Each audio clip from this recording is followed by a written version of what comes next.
Welcome back to season 2 of Greatest Lists, a music and talk podcast featuring the list. Let's start that over. The single list. It's 1,435 songs. All right, here we go. That was good. We'll see at the end of it in about 12 years from now.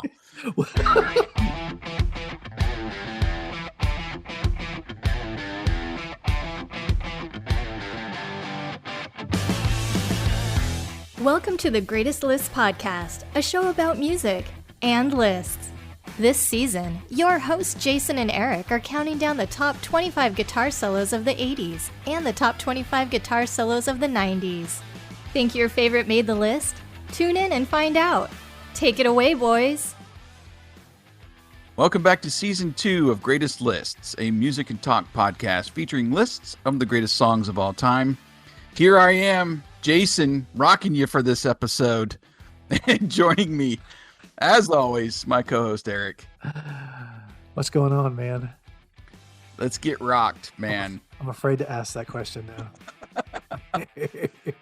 Hey, before we get started, here's a quick reminder. This episode is sponsored by HalloweenCostumes.com, which features the largest online selection of Halloween costumes.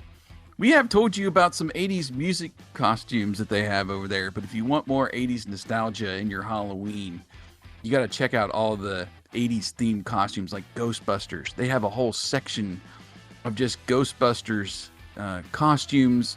They have a 150-foot marshmallow man you can put in your front yard, all kinds of props and accessories, and oh, it's so great, the Ghostbuster stuff that's over there. And you'll find your other stuff like all the Back to the Future characters. If you want to be Richard Simmons for Halloween, you can. Oh. Or a Teen Wolf. They got a Teen Wolf costume with the basketball, jersey. Ferris Bueller. They've got, I think, him and Cameron and Sloan that you can be. I'm going to Sloan. The Karate Kid and Cobra Kai, of course. Want to be one of those. They got everything, don't they? Everything from Top Gun, jumpsuits. They've got characters from The Princess Bride. You can be a huge Alf and scare you scare all your people at the party. That was always creeping me out when you saw the wide shot of Alf and saw him walking around. I was like, that's just weird. Anyway, tons of great costumes over there. HalloweenCostumes.com. The best part, you click the promo link in the show notes and you save 15% off your entire order site-wide. And that savings is automatically in your cart. You don't need a promo. Just remember to come back to Greatest List and click that link when you're ready to go shopping. So thank you once again, HalloweenCostumes.com, for sponsoring us. And make sure you go over there before Halloween. That's when that promo link will expire. So we are continuing the second half of our season 2 list that we split from the 90s first and now in the 80s. And we're up to a song from the 1984 album titled Love at First Sting. Coming in at number 18, it's Rock You Like a Hurricane by the Scorpions. Behind the music. So our spotlight today is on guitarist and songwriter Matthias Jabs. Is it Jabs? It's Yobs. Yobs? Yeah, that's what I've kind of figured. Matthias Yobs. Jan Hammer. Yeah. Yeah. Matthias Jabs. Jabs was discovered by Scorpions bassist. I'm going to screw up all these names, so I apologize in advance. Francis Buchholz. Buchholz. Okay. You want to do the notes? You had tutored with him in mathematics to earn extra money while he was in school. Buchholz, or what you said. Subsequently, I have German heritage, and I'm just totally butchering these. I never took German in high school. He subsequently recommended the band give him an audition after lead guitarist Uli Roth quit the band in 1978. And he beat out what one website said was 170 other guitarists to join the band. That doesn't surprise me. Before joining the Scorpions, Jobs played for the bands Lady and Fargo. which I had not heard of before. I don't think anybody Okay. does. Matthias playing contributed significantly to their signature sound, of course. During the 80s, he had a 1963 or 64 black Strat called his Trouble guitar, which had a Floyd Rose trim and a Bill Lawrence L90 pickup. Wow. Featured on many tracks that needed a trim, including the song Blackout. Matthias also plays a Gibson Explorer and actually designed a model for them called the Explorer 90 due to the body being 90% the size of a regular Explorer. Yes. That was in the late 80s. Over there on Songfacts, there was an interview with Scorpions' other guitarist, Rudolf Schenker. Yep. And he said, I think Rock You Like a Hurricane is a perfect rock anthem, which talks about attitude and sexuality. It's very important to recognize the tension between the verses and the chorus. I think Klaus Mind went over the lyrics around 8 or 9 times before the first lyrics of the song went something like blah, blah, blah, blah. Blah, blah, blah, blah. We said, no, the song is not feeling right. But about the 9th or 10th time, the lyrics came. Wow. And this was surprising to me. This was their first of only 2 top 40 hits in the U.S., and this one just peaked at number 25. Right. Of course, the mega hit was Wind of Change, which went all the way to number 4 and was actually number 1 in 5 different countries. Yep. Let's get personal. So the Scorpions, sadly, have been mainly a radio band for me. I've listened to Love at First Sting on Spotify, which is the album that this song is from, and mainly the ones in rotation on classic rock radio that you'll hear. I've enjoyed those, No One Like You, and in Wind of Change, I'm pretty sure it's on the Monster Ballads compilation, which I owned pretty early, maybe the mid to late 90s, I think was when that came out. And I think it was also on another compilation I had that was like Billboard's top songs of different years. I've got 89, and I'm pretty sure it's on that one as well. So that song I've probably heard the most over the years outside of, the ones they play on classic rock. So I really haven't explored their catalog very much outside of going over to Spotify and listening to Love at First Sting. What about you? I had a friend give me the Love at First Sting tape when I was like 14, and I fell in love with that tape. I played the heck out of it. Mm-hmm. And then their next album was Worldwide Live, the live album, double album. Mm-hmm. It was double album. That was just fantastic. Yeah, and then after that, I think is I can't remember the name of their album, Savage Amusements or something like that. I've always been a huge Scorpions fan, and particularly a fan of their guitar players. He's been one of my favorites. You mentioned his Gibson Explorer. Mm-hmm. The one that he played a lot was white and it had black stripes on. Yeah, always about the stripes. Yeah, on one of the tail pieces. The first guitar that I ever bought myself with my own money was white, and I used black electrical tape to put stripes in it, like Matthias Nice. Hobbs had. Nice. So, yeah, I've always been a huge Scorpions fan. So That's cool. Yeah, I just kind of going through their their wiki page and things. I think the music video for this song too was pretty impactful.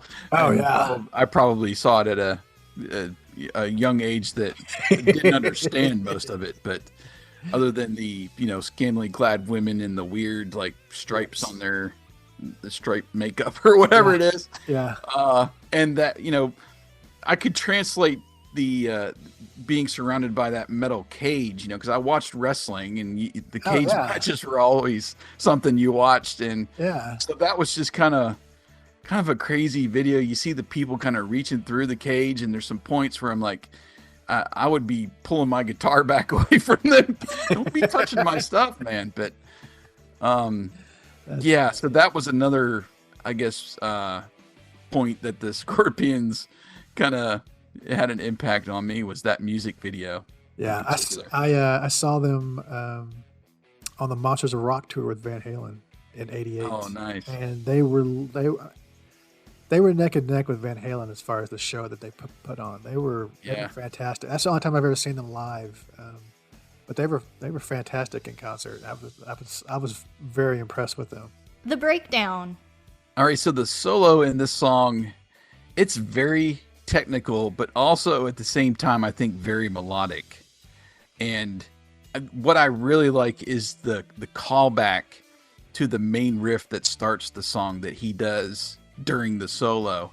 So you get that bridge between pieces of the song. Mm-hmm. A lot of solos, they just kind of do their own thing, and you're with them in that experience. But I don't know, just adding a little lick like that or incorporating like a main riff into your solo, I think adds so much to it. And just you get that. Well, the main riff is just incredible anyway. It's one of the greatest riffs in rock and roll history, I think. Oh yeah. But totally recognizable no matter where you hear it. Yeah. I love how he adds that into the song and into the solos, what I mean. Yeah. The echo effect, just talking about the overall song, the echo effect on the vocals, I really love. I mean, you can hear it when he's singing really low in the lower parts of the song, and how much it just booms. And then I love my answer vocals too, man. So, it sounds a lot like gibberish, when he's when you hear the answer.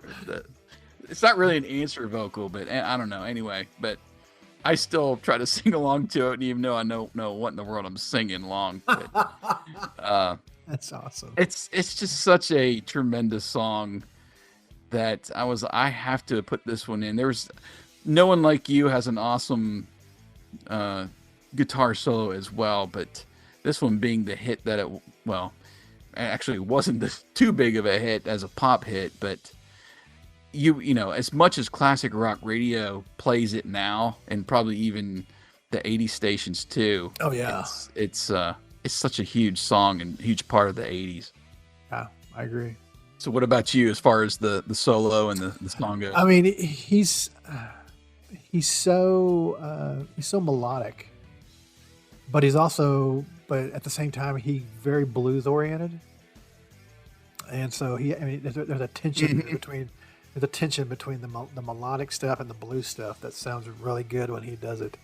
And he's another guy, like we mentioned, Richie Sambora a couple episodes ago, that doesn't get mentioned a lot or enough when you talk about great guitar players from the 80s. He's got a lot of speed when he wants to. I feel like I'm talking about a football player. He's got a lot of speed when he wants to, but he can slow it down. Yeah. He can play, he can play really fast and really technical, or he can just pull out a blues lick and a blues type of lick, and it still sounds just as good. And I think there's not a lot of guitar players that can pull that off really well. Not like him. I mean, he flows from one into the other, and he's a very solid guitar player. He doesn't ever get any attention when it comes to those kind of lists. So yeah, this is probably one of his best. But there were a lot of guys in the 80s that could play as fast as lightning, but they had no feel. And right. It was just how fast can you play? And he can play fast, but he also has a lot of feel to it. So yeah, he's been a favorite of mine. But this is what I love about putting together these lists between me and you, and our differences in you being more the technical and guitar player oriented person, and I'm more just the radio hits and what I've been kind of exposed to through the radio over the years. And there seems to be a lot of guitar players we're putting in that are not appreciated like they should be. Yeah. I'm glad we're getting to put them in and show a little bit more appreciation to them than just putting, 25 Eddie Van Halen songs in this list, which we could. Well, yeah, we totally could. But, this is what makes this show great, I think. I agree. The differences, but yeah. All right, so the number 18 solo in our top 25 guitar solos of the 80s is the solo from Matthias Jabs in "Rock You Like a Hurricane." Come on! Yeah. That's the vocal I'm trying to do while I'm singing. I have a friend singing to my windshield. Now that you say that, I have a friend from high school who has this like niche imitation that he does, and it's of Klaus Meine of Scorpions. He does that, and it sounds just like him. That's all he can do. Is that right there? That's like his. That's the one. That's the one thing he can do. All right, so bonus songs for this episode. Like I said, I got to put in "No One Like You." Yes. That was on my radar, so we'll go ahead and include it in the bonus songs here. Equally great solo, I think, in that song. Yes. I'm also going to play one for my buddy Kurt, who was my consultant, you might say, for some of these songs on this list, because he's a guitar player. He's played in bands and played live, and a lot of these like metal songs and hard rock songs he's pulled off.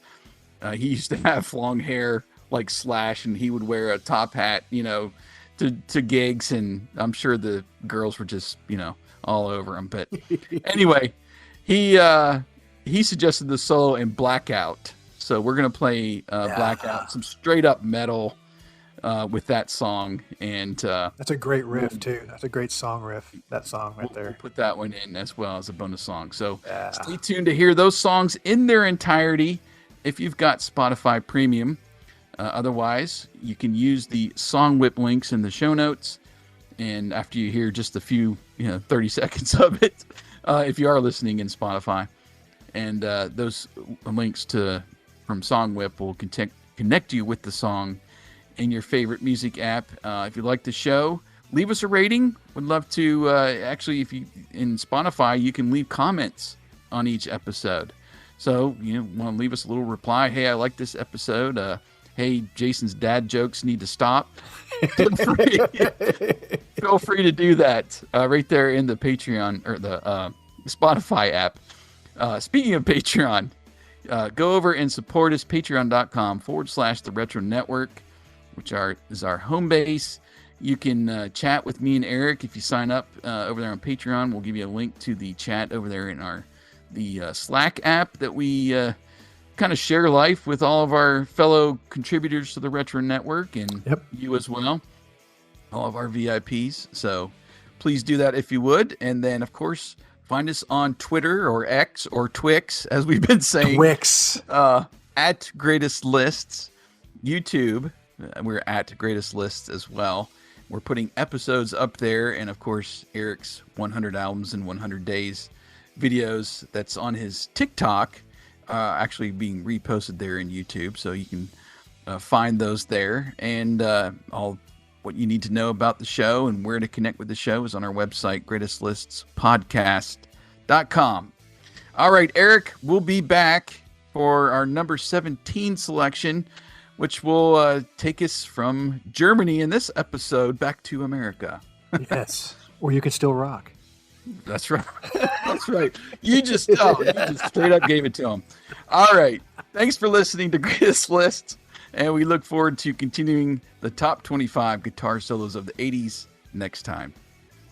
You've been listening to The Greatest Lists.